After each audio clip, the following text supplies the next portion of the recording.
Siyakhuleka ke eningizimu nemaphakathi, siyakhuleka enhla nasenzansi, empumalanga nasentshonalanga. Sesifikile ke singaphakathi, selifikile ikhehla elinye ikhehla lamakhehla umkhulu Gwabini. Kanti le Indalo Media and Podcasting. Nganza kwethu if you are new to this channel, please make sure you subscribe, you like, ebese uyayi-engage, uphinde uyishare le content esiyenzayo la ekhaya ukuze i-channel ethi ikhule kakhulu. To those of you who have been with us for quite some time now, please double check if you have subscribed. If you haven't, please kindly subscribe so that we can grow as a channel, we can grow as a community yabantu who are seeking a spiritual awakening, people who are on a quest to pursue ama calling ethu ahlukahlukile ngokwakamoya. Nganza kwesi episode namhlanje ihluke kakhulu because I think for the first time ekwenzeni kwama video ngizokhuluma nge-experience yesigaba esithize sempilo yami kade ngikhula ngokwakamoya, ngithwasa ngokwakamoya. Ngike ngenza video not so long ago where I was discussing, explaining this whole abalozi concept. Abantu abaningi bayithanda leyo video, bayithakasela, bayithokozela. So what I'm going to do in this episode, I'm going to stretch le topic yabalozi a bit further. Kodwa ngizozifaka mina, ngikhulume ngami, nge-experience yami nesigaba esithize sabalozi engeke ngaba kusona 4 years ago. Yebo, uqala nje kwami 4 years ago. Now this topic is inspired by izincomo ebengiyithola from all four corners of the globe. Abantu bekhuluma bencoma ikakhulukazi mhlambe bekhombisa futhi ukuba curious ukuthi kwenzeka kanjani ukuthi mkhulu Gwabini ungakazi ungekho eduze kwami uvesane nje ungihlahlule into ekuyiyona ngempela. So bengike ngigcina ngiyahleka mabe ngibuza ku WhatsApp line yami, ngiyahleka nje ngizibe, kodwa I have decided to do a whole episode la ngizobe ngidiscussa khona ukuthi ngifike kanjani kuleso sigaba. Le isigaba esithize akuyona uhambo lami lonke lokukhula ngokwakamoya. Nganza kwethu mangabe unemimoya, uphiwe, uzalwe uphethe, ufumbethe, umbethwe. Nganza kwethu ungayithathi kancane leyo nto. Inhlanhla engandele bani, ungayithathi kancane. Ngiya understand ukuthi sikhula ezikhathini whereby kunezinto ezihlukumezayo, siphinde sihlukumezwe yilabantu abafanele bayasilekelela, kodwa manje sihlukumezeke. So ekuhlukumezekeni kwethu sigcina sesidoubta the very same gifts, the very same talents, the very same spiritual endowments esikuphathisiwe.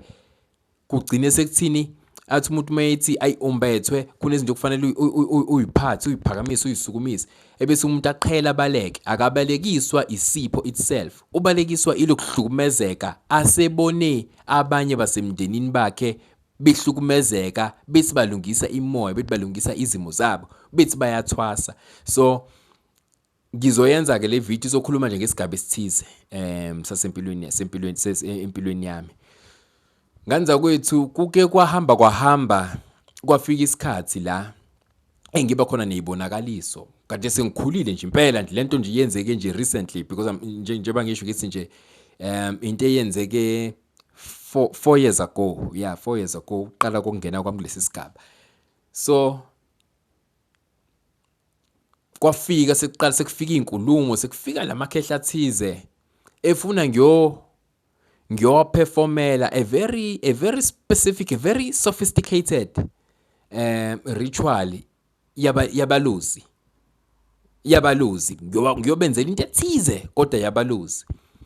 Nganza kwethu nguhambile umhlaba. Nguhambile umhlaba impela nje nguhambile nje. Imoya ke ngani zakwethu. Usuke ungenayo imoya uma ngabe imoya yakho ilashwa ngakini. Usuke uzilaphela enye into nje wena ehlukile. Imoya iyahlukumezana, imoya iyantantisana ngobani kufanele ukwazi ukuhosha umoya wase-Western Cape, ukwazi ukuhosha umoya waseMpumalanga, ukwazi ukuhosha umoya wase-KZN, ukwazi ukuhosha umoya wase-Northern Cape, angithi?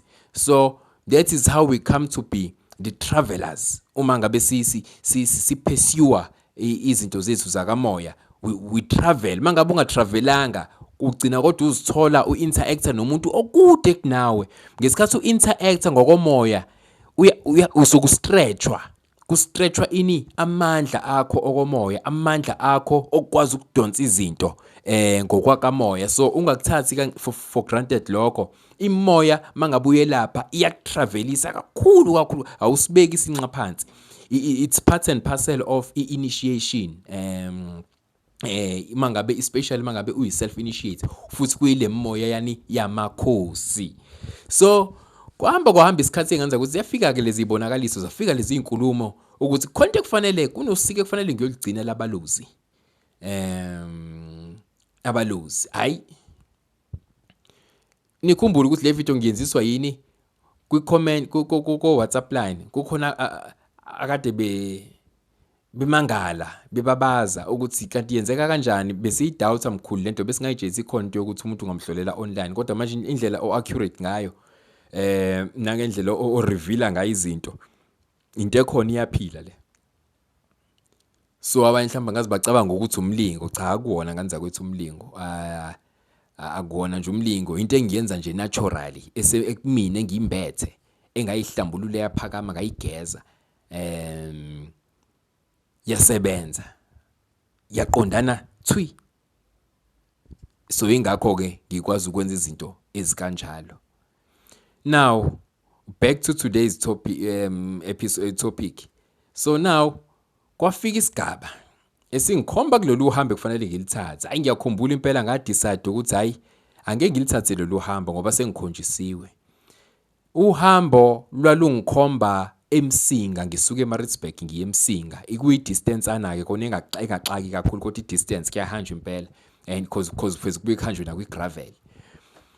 Hayi ngiyakhumbula kwakuyisabatha ngivuka ekseni sengizwe ukuthi no, uyabona ke into zakamoya mase sezifuneka kuba nalento ekuphushayo ube restless, kube khona into ozwayo ukuthi no kufanele lento ngiyenze yenzeke, ube nengcindezi enqondo uyifune lento uyifune. Why? Because we self initiate izinto eziningi, uya inquire, wena osukumayo uba inquisitive, ufuna ukwazi ngalezi zinto. So it's because you are being self initiated, unlike umuntu ovisana vakashe kaGobela afika ahlale aqede lezo inyanga ayiqede lapha aphume kube sethini esethi usegraduateile. Thina okwethu akunjalo nganza kwethu, yithi qobo esiyimsamo. Uma ngabe ngisuka la ngiyofuna usizo eWestern Cape, ngisuke ngiphethe mina umsamo wami wonke, ngiphethe bonke ubumina, ngiya lapha eWestern Cape ngifike ngithole khona usizo ngibuyo. Akukho le ngifike ngqongqoze khona ngisubmit khona ngenzelwe yonke into khona, cha ngenzelwa nje ama bits and pieces ilapha nalapha cause ikhula kanjalo imoya yama self initiates, imoya yabakhosi ihlala kancane la, ilapheke lokhu idluliye kwenye indawo, iyolapheka futhi esinye isigaba idluliye kwenye indawo. Awuhlala endaweni eyodwa permanent kuze kube ukuthi kube ayivumi nje imoya yamakhosi stalo ukwenza kanjalo. Hayi ngavuka ngalomgqibelo nganza kwethu, angivuke ngilungise ngavuka kusempondo zankomo, kushiwo njalo ngesizulu, kepha kusuke kusho ukuthini lokho, kusho ukuthi the break of dawn, intathakusa. Nje isaga sithi kusempondo zankomo, kushiwo isaga saqhamuka namakhehla kudala endulo ayefuyile emakawo efuyile emzini yabo kunezibaya. So indoda yayithi mayivuka ekseni eyintathakusa yayibona ngani ukuthi sekuyintathakusa, ikhathi amawasha engakabe bikho, yayibona ngokuthi mangabe iqalaze sibaye le yazi khona ukuthi sibaya sayo singala. Wawubona yayibona kulokoza impondo zeinkomo, abona ukuthi hayi ke sekuyaqebuka ukuhlwa sekuzonjani sekuzokhanya shuthi sekuyini sekuyintatha kusa sekusile ngavuka ke nami kusempondo zankomo hayi ke silungisele ngacela kwakhona abantu abazongiphelezela ngoba phela uhambo olukhulu uhambo lusha futhi indawo ungayazi hayi ngihambe ke so mangabuye eMsinga ke uMsinga ke it's a rural setting very remote and rural setting hayi ngihambe ngize ngifike khona eMsinga endaweni but angakafiki la kaleli khehla engithunyelwe kulona ngithi hayi suguduza uMsinga abazi uMsinga ke bayazi kunale migaqo yakhona le tricky enamabhendi tricky nje futhi kuhamba ibuye ibe igravel hayi sifike ke sithubeleze seliphumile ke vele ilanga manje liphakeme ke manje angithi lokhu siphume ekseni thina seliphakeme nje impela ilanga sekufudumele hayi sithubeleze ebese siyafika endaweni yamakhaya eMsinga ke basaphila isikhaya impela kusapracticewa lento ebizwa phecelezi nge-subsistence farming meaning they farm for ukuzisupporta ukuzifeeda ukuzondla they rely heavily on farming so baphila leyo subsistence farming ayi sifike ke endaweni asikakafiki kulomuzi kodwa sengiyabona ukuthi hey le ndawo kusatshalwa khona indawo ekusatshalwa kuzona kanje kube ngasi ngiyababaza ukuthi hey khona indawo ekusatshalwa kuzona kanje and uyabona omama behla bephethe amageja bayohlakula bayolima bayovuna abanye ngoba kukhona la ekutshalwa khona ekuba mhlawumbe like a communal plot la itshala khona kwazi ukuthi yonke leyamizi yalapha itshale lapha amazamba nabo ispinashi konke okuhlazana konke okudliwayo kutshalwe lapha ebese beyayimaintaina ke leyo kuphilwa leyo hlobo lempilo eMsinga kule part engangiye kuyona yaseMsinga hayi sithubeleze kuze kube ukuthi siyafika kaleli khehle engilifunayo nikhumbule ukuthi lolu hambo njalo yini kunesigaba esithile sabaluzi engangosilungisa esithize sabaluzi kuze kubi namhlanje leso sigaba bambalwa abantu engiseke ngezwe bekhuluma ngaso ngaphandle kwaleli khehla nalaba elathi sebekwenzile ngaphambi kwami ngizozwa ngokuhamba kwesikhathi ukuthi yini leyo noma ngeke ngiyidalule yonke kodwa nizozwa ukuthi kwenzakalani mangifika ekulomuzi lo waleli khehla hayi nebala ke sifike ke shuthi kupakwe ngaphandle ebese ngiyehlika ngiyawalka phela ngisazobulisa ngikhuleke ngiphinde ngidouble check ukuthi ikhona ngempela yini la ngoba ngangiye endaweni engayazi engisuke ngiyibone ezibonakalisweni hayi ngifike ngizintroduce uyazi ngisathi ngisayi-introduce lelo khehla lalihleli ngaphandle phansi komthuko wesihlahla nje thizeni ngisakhumbula kwakuyihlahla esisane phansi komthunzi ngisabulisa nje ngisaloku ngisakhuleka hayi lisukuma ikhehla lihleke selikhulile ngoba noma silihamba akuseyena umuntu osheshayo umuntu nje usehamba omdala okhulile hayi lisukume shema ikhehla ikhehla lamakhehla ilona elangiyetha lalingidekitisa lithi khehla wena uyikhehla lamakhehla impela ke kuona wonke amakhehla mekhona nawu ulona ikhehla so ngabuya nami leyo nto yangithanda nje ngagcina sengiyisebenzisa mina loosely almost kubona wonke umuntu wesilisa ngithi nawo khehla lamakhehla siyakumteketisa kodwa kahle hle bangiyetha kanjalo oyindlalisa kanjalo engiteketisa kanjalo umkhulu ethi khehla lamakhehla ikhehle linye hayi asho kathi awukhehla lamakhehla usuze wafika nikhumbule ukuthi njalo ngiyasintroduce kuleli khehla lathi nje leli khehla usuze wafika hayi ngiqale manje ngithi khimilili kuphela kusuzwaneni uyabona ke thina abantu bakamoya mangabe kukhona into oconnecta nayo kakhulu umzimba wakho uyayikhulume ngechicken skin lokho sikubiza ngechicken skin lamaqhuqhuvana engathi uyagodola ngaba nechicken skin emzimbeni ngeze ukuthi hayi man konke engiyidonsayo ke la usuke kukhona into oyidonsayo ke umuntu wakamoya kodwa kufanele kube ukuthi usu awakened ukuze ukwazi ukuthi asho ukuthini isho ukuthini lo chicken skin mayiqhamuka wena ngaleso sikhathi ngibe nale chicken skin sikhuluma njalo leli khehla lisuka endaweni ezihlahla and uyawalka uza ngakumina, mina bengingena ngase gateini angithi. Indawo yakhona ibiyiwe nje kodwa ibiyiwe isidala. Ngikhumbula ukuthi wamakhaya umsinga, wamakhaya impela. Ibiyiwe isidala ngoba mangikhumbula kahle i-barbed wire. Yabona lolu cingo okuthiwa nje i-barbed wire. Alikho elinye igama lale engilaziyo, i-barbed wire. Kwase sekunqunywa bamboo. Kwanqunywa kwahanjwe kuxhonywa kule barbed wire. Kuthungelwe kanje, kungene kwi-barbed wire wokuqala, kowesibili, owesithathu, ebese kuxhonywa phansi, ebese kugcina sekumile upright, ku-maintain the upright posture. So sixoxe naleli khehla ke manje sesiya-introduce-ana, hayi anginqamule, sekukhuluma yena ke, uyasondela nevoice yakhe ithanda ukuthi ihoshozele. Hayi sengiyathemba njengoba kufike wena. Khumbula njalo sizakhuluma nje, siyahlangana sesisegcekeni ebaleni lakakho omkhulu. Athi hayi ndodana omkhulu, ngoba usufikile khehla lamakhehla, uyazi ukuthi wena uyingane ungowe-15. Njengoba ngithi nje ngizama ukucabanga ukuthi konje ibizwa ngani le number ngesizulu, kodwa wayesho ukuthi ngowe-15 ukuzolungiselwa lento yabaluzi engangoyilungisa khona. Ngingowe-15, meaning yonke impilo yaleli khehla empilweni yakhe usalungisela abantu abawu-15 lento yomluzi, lolu hlobo lomluzi waphezulu.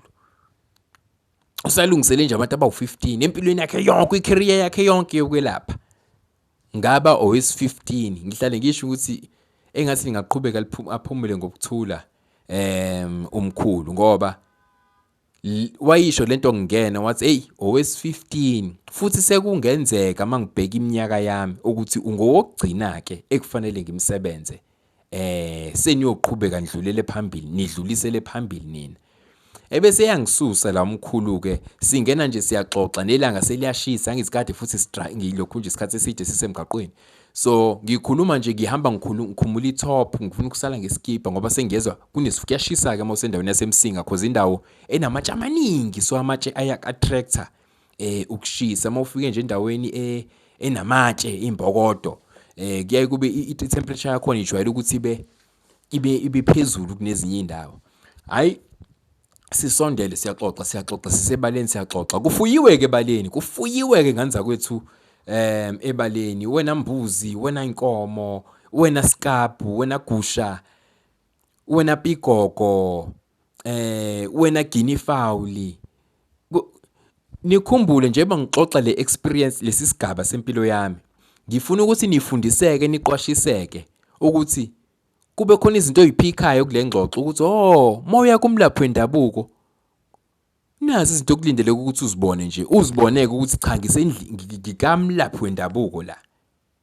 Angeke ngizisho one by one, mhlawumbe ngingayenza enye ivideo sizibala, ukuthi angithanda ukukhuluma okwenza icontent yokubala ukuthi ubona ngo1 ngo2. Mina ngifuna ukuxoxa into ngiyicontextualize ukuze usheshe ukwazi ukuyiabsorba kahle, uyibambe into engikhuluma ngayo. So ngifuna ukuthi uphike izinto. Angisho ukuthi mawufike kamlaphi wendabuko kwangenzeka lokho okushiwo yimina ngokwe-experience yami, shoot nawe la wawuye khona kwangekhona. Cha, angisho njalo, but ngizama ukukunikeza i-point of reference ukuthi awuzama ukuqhathanisa ukuthi kufanele ngahluki kakhulu phela mawufike kamlaphi wendabuko. Izinto engizothi mina ngizi-experience ngazibona. So into yokuqala oyinotisayo, igceke lakhona kufuyiwe. Uyabona ukuthi la ngisekhaya labantu abadala. Angisho ukuthi kodwa umlaphi ongafuyile akayena umlaphi, cha, ningangizwa kabi. Kodwa ngokwesipiliyoni sami nangendlela mina engafundiswa ngayo, ngikholelwa ukuthi kufanele ukuthi mawufika egcekeni la kamlaphi kube khona izinto ayifuyile, uney'nkukhu ey'ningi, uney'mbuzi, uney'nkomo, okanye unako konke lokho, kuney'ngulube, okanye abe nezilwane lezi ezingajwayelekile, mhlawumbe njengepigogo, ukuthi kakhe ukufuyile, mhlawumbe ama-guinea fowl, iy'mpangela ey'ningi ukufuyile nje kunormal. mhlawumbe ufica uhlobo lenkukhu ezithize ezingatholakala kalula uthi kodwa yena unazo siningi. So ezinye izimpawu ubona ngazi ukuthi hayi ke la ikamlaphi wendabuko ke la. So ngifike ke la nayike lemfuyo isangichazileke ngibuza ngaleli hlobo lenkukhu engizibonayo, hawu mkhulu lena yini, lena ithi uyithathaphi, lena iqhamuka, uyangichazela nje bengichazela nje usethi ake siye endlini enkulu. Hayi endlini asebenzela kuyona yabantu abadala, endlini nje enkulu. Ngathi mangifika lapho kwakukhona isalukwazi ayehlala naso. Uma ehlala nesalukwazi lesi afika ngi-introduce athi hayi gogo useze wafika umntwana wami lo ebengiloke ngisho ngithi ukhona oseza kodwa osasilele ngasemumva ekufanele ngigcine ngimbonile before ngihambe. Esho ukuhamba ke sho ini ukudlulela kwelamathonga, ukushona ngolimo olujwayelekile. Athi nangoku useze wafika, hawu nogogo angijabulela athi hayi uyazi ukuthi umkhulu bese kasho ukuthi wayazi umkhulu ukuthi uyofika sebenza abantu abangaka abalusi. Wathi wena owes-15 njengoba ufika. Owokugcina agcina ukufika la cishe iminyaka ewu6 balinganisa kanjalo mhlawumbe 6 or 7 years. Adlula naye ezothatha ezolungisa the very same sigaba sabalusi engangizolungisa ngaleso sikhathi. So ngafika ke mina ngabe owes-15. Ayumkhulu ke bese ethi gogo sengiyamthatha ke manje uNdodana ngicela umlungisele umphako wakhe njengoba bewuhlale wenza kubona bonke sebeke bafika. Umlungisele lo mphako wakhe waboke. Hayi ngiqale nga-understand ukuthi usho ukuthini umkhulu. Hayi sisuke la nekhehla ngiyalilandela siyaxoxa nje sixoxa ngezinto zakamoya ke manje. Siyaxoxa bese singena kuguqa sithandaze. Yabona ke kukhona into ekuthiwa iRondaville nje. iRondaville iheight yakhona inormal, abanye sebebakha babebahle round. Angingenanga mina ground onjalo. Ngangena kulento ebizwa ngokuguqa sithandaze. Like you literally have to kneel down ucrawle ukuze ungene kuphi kuguqa sithandaze. So guqa ikhehla langena nami ngaguqa ngalandela ngangena. Uma ufika ngaphakathi nje spacious kodwa iheight yawo nje mhlawumbe ifika la emahlombe kumina. Sekuyi height yawo nje ifulelwe ngotshani. Hayi ke sifike ke nekhehla ayilijabule likhombisa ukungithakisela likhulume ngabantu asebebafika kulona laba abawu14 kushuthi ngoba mina ngaba wes15. Likhulume ngabi hayi ngingababona nikhona nitshaliwe kodwa ngokwahlukana emagumbini amane omhlaba. Nikhona abanye ngabalungisela izinto baya kwezinye indawo nabo batshaliwe khona ukuthi baphinde basebenze bakhanyise ngalapho. Hayi ngiyajabula ngoba sekufike nawe. Nayo ke into eyenzakalayo sikulo Rondaville. Ikhehla kukhona into eliyifunayo la. Angithi phela ikamlaphi wendabuko uyabona mawungena ukuthi kubekwe la impande kubekwe izinto ikhumbe izinto uyabona ukuthi umlaphi omdala wendabuko lo. Hayi ngifike nganza kwethu ikhehla lami hayi liqalaze khona into eliyifunayo ngize ngigcine ngibuzile ikhehla lamakhehla yini oyidingayo ngoba bengase ngithi ikhehla lamakhehla ngoba kakade bengizwe ukuthi uloke ngibiza ngokhehla lamakhehla masikhuluma. Hayi athi no kukhona into yami manje engiyifunayo la. Athi khona into yami engiyifunayo. Athi yabona ke njengoba ngingayiboni la njengoba ngiyifuna kangaka. Kuyaqinisekisa impela ukuthi ngaba kubona ke abeluzi laba oze ngabo abakuleso sigaba. Ngizocela ukuthi manje ngikugodle lokho ngizokusho mhlambe towards the end of this video but okwamanje ngicela ukuthi ngikugodle. Athi ngaba uzili kuzolungisa yabaluzi. Hayi aqhubeka ifuna lento. Athi njengoba ngiyifuna kanje khehla lamakhehla ingoba umuntu ngagcina ukuyisebenzisa 6 years or 7 years ago kufika lo wes14 owayezolungisa yabalusi. Ngishaqekeke manje kodwa futhi ngicurious ngifuna ukwazi ukuthi hayibo kanti yini lespecial kangaka leli khehla lizofike liyenza. Hayi so ephupheni lami ke ngangixoxela lona ngoba phela washo wathi batheni njengoba beze bakuyalela la.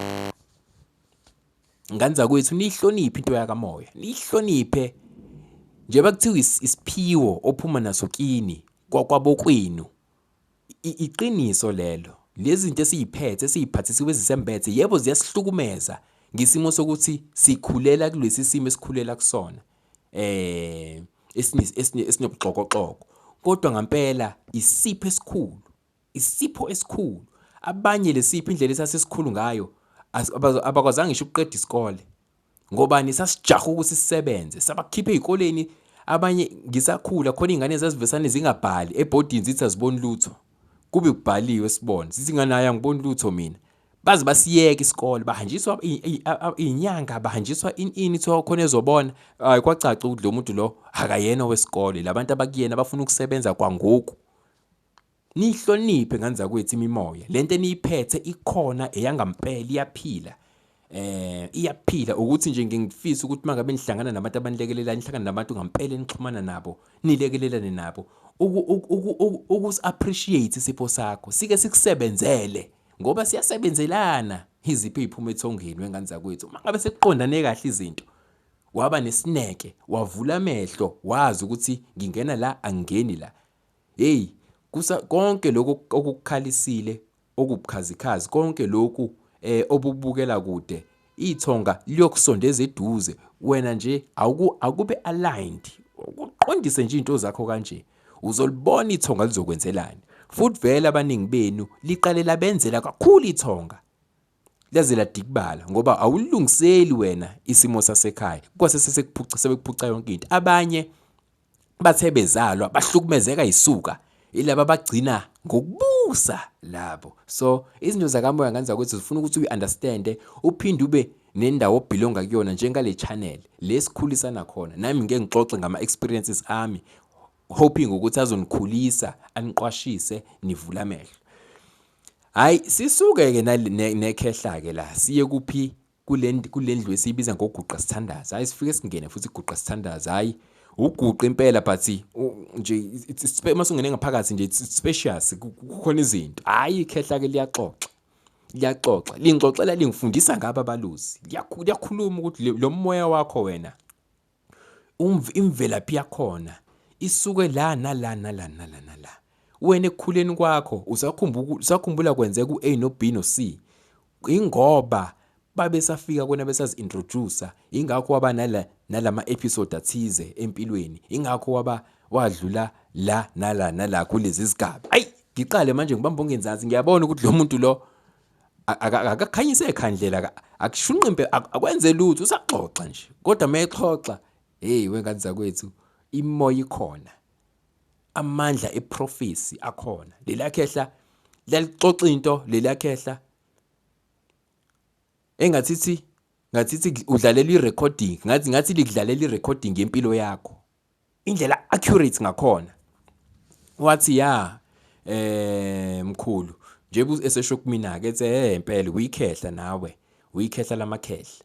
Uyena oyinteketisa kanjalo athi ikhehla lamakhehla. Ingakho nami noma ngikhuluma ngiphendula ama-comment ngijwayele ukuthi awukhehla lamakhehla ngoba kwagcina kumina sekuyinto ehlala kahle eba yitemu. Yathi khehla lamakhehla, uyingane yami ke yes 15 ye15 futhi sengiyasola ukuthi cishe uyingane yami yokugcina. Hayi ngiqale ngaku-understand-ke lokho ayekusho. Hayi siqhubekeke iqaleke sixoxeke manje kukhona into afuna ngihlanganisele yona la endumbeni yakhe.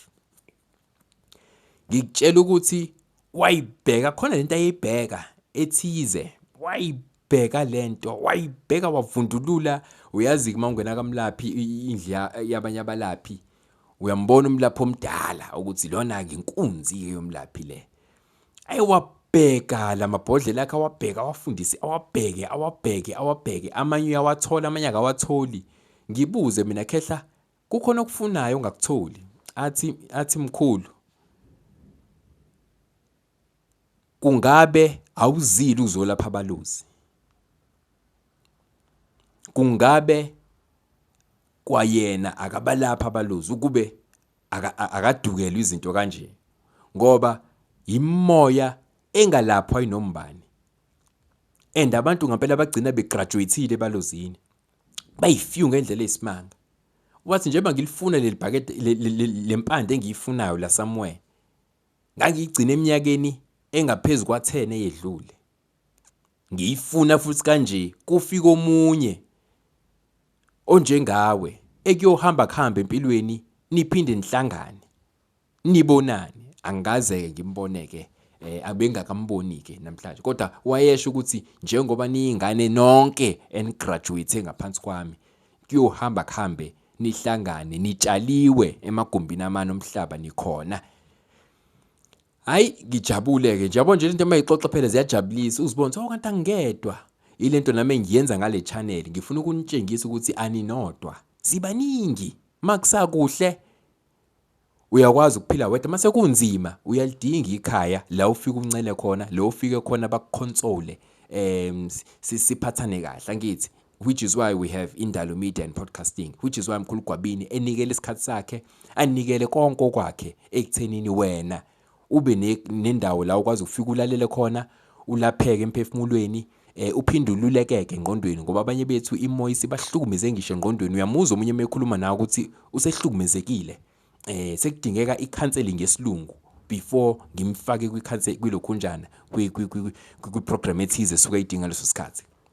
Hey nganza kwethu, hayi alibheke leli khehla lempande, uyayibheka ngoba ungihlanganisela angeke ngiwasha ama details, kodwa kukhona ukuhambana oyinhlanganisela lona. Lwesinye isigaba sabalusi ngikutshela ukuthi mhlambe kwaphela u2 hours eyifuna leyo nto, wazogcina itholile. Ekuyitholeni kwakheke ilapho ke ngakwazi ukuthi ngigraduate khona, angihlanganisele lolu khamba. Kwakhona ke insebenzo kangenzela yona, sayenza futhi leyo insebenzo yaphumelela. Iyaphumelela lo nsebenzo yathi mase isiphumelelile ke kwase kuba yikona ukuthi hayi ke mkhulu sisizophuma ke siyodlula kuphi endlini enkulu kunomphako wakho. Ngawufica ke leyo mphako, ngizocela ukuthi ngiwugodle ke ngingawusho la ngoba bangilulekile labe abanye abalaphi abangiphahlile nabo ngelinye ilanga ekuzohamba kuhambe ngiba invite sizoxoxa nabo, kube nje ingxoxo nabo nibazi. Bathe-ke ngingakudaluli-ke lokuthi kwakuyini, kodwa ke khona kumphako engabuya nawo nami lowo mphako kuze kube namhlanje. Kuze kube namhlanje lowo mphako usakhona. Nami futhi kuyangicacela ukuthi cisho nami khona kofanele ngihambe ngimnikeze ngimshiye nawo lowo mphako. So nganza kwethu ngithi angeke ngishare le story sami ukuze nigqugquzeleke emakhaya. Uyisukumela imoya, iyasetshenzelwa imoya. Ngaba kuyona imoya ingakufukuzisi, ngaba kuyona imoya ingakukhalisi inyembezi, ngaba kuyona imoya ikwenza ungalala ebusuku, ngaba kuyona imoya ingakubangeli isiphithiphithi nje eduze kwakho, ngaba kuyona imoya. Ngaba ukunye nje okuseceleni, ngaba kuyona imoya. Kodwa ke ake sikhulisaneni sakhaneni, sithandaneni nganza kwethu, sisaphothane sikwazi ukuthi impilo iqhubeke iye phambili. So ngasiqeda ke leso sigaba ke sabalusi. Okuyisona ke sikwazi ukuthi ngisho ngingakaze ngikubone ngamehlo noma singakaze sisondelane, ngikwazi kodwa ukuthi ngibone ngalendlela engike ngiwabona izincomo zenu mase kulabe sengixhumane nabo via our WhatsApp line. Ilawo mandla nje nganza kwethu, akukho okuhlukile, akukho kuumlingo. Ilawo mandla wasekhaya awasethongeni. Yeah, this is Indalo Media and Podcasting. Lo uMkhulu Gwabini bengakaze ngitshela lolu siku liyofika, kodwa ngoba selifikile why not, let me open up kunina ngoba sesiyifamily nje basila. Ngizoloke ke ngiwenza amanye ama video la engikhuluma khona ngohambo lwami nama personal experiences ami kule journey. Ngicela wenze sure ukuthi uyasubscribe, uyalike, ingabi sakulahlekela le channel ngoba lukhulu luyeza, lukhulu liyanyelela. Lo uMkhulu Gwabini, siyabonga, till next time.